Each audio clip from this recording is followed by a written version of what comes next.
Hey guys, what's up? Welcome back to the channel. Today, we're going to be taking a look at this case over here, the DIY PC Rainbowflash G1.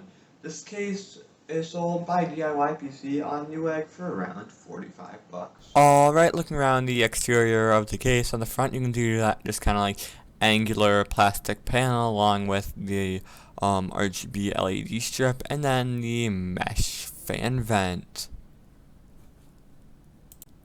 On the side you can see we do just have our timber glass panel that slides on and off and is held on at the back with two non-captive thumb screws. At the back we just have a standard 120mm fan mount and PCI Express breakout slots.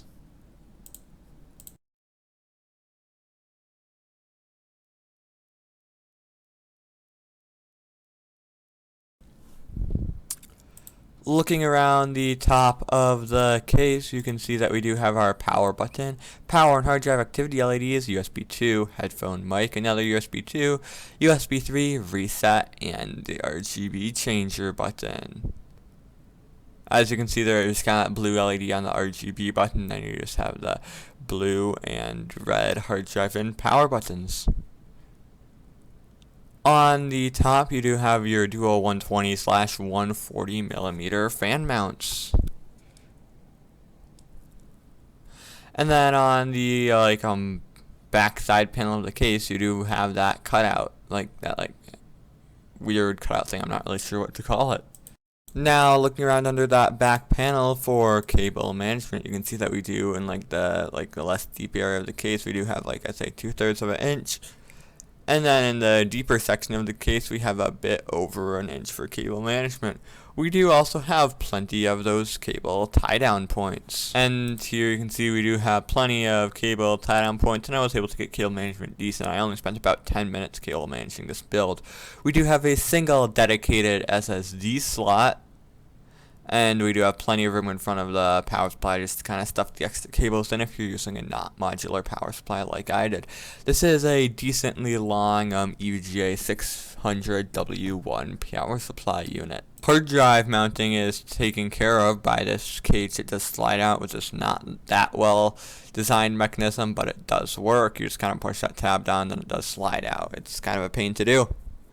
Once you have that pulled out, you can see our dual this full-size 3.5-inch drive bays, and the drives are mounted with standard hard drive screws. The front panel RGB is powered by two Molex connectors along with the included rear fan, having the option of being plugged in with a Molex or a 3-pin fan connector. Alright, so the blue LED coming off the power button is just done by these two LEDs hot glued and shining up at the power button.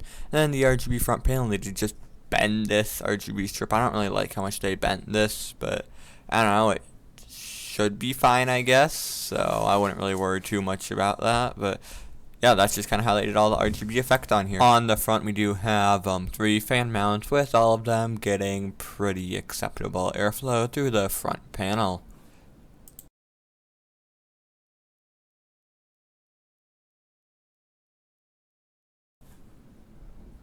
Inside the case, we do have a pretty big change from the normal, just DIY PC kind of flat metal panel aesthetic with a bit of, I don't know, kind of is a bit more shape, I guess, to the inside, but the inside is pretty well thought out. Here I am using a motherboard that is ATX in length and micro ATX in width. This does fit good. I would not recommend using a board that is full ATX in width though, as you will really have no great place to route the 24-pin.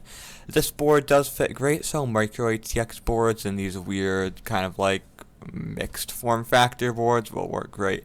You do have plenty of space to route the 8-pin to the top also. Alright, so for just 45 bucks, this case definitely looks decent and has pretty acceptable build quality.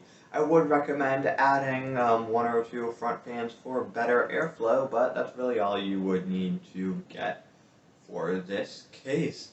Temperatures in this case have been pretty good, so there's definitely no major issues with airflow in it. I would recommend this case. Other cases I would recommend, so this case right here, the MSI, whatever, Mag 400M is only $5 more, and in the front it comes with 2 RGB fans with a rear non-RGB exhaust. Otherwise, of course, still my favorite $50 case, the Salmon Tank RGB. I paid only $50 for that, but that one basically you can't really get anymore. Anyways, if you enjoyed this video, please like and subscribe, and I'll see you in the next video.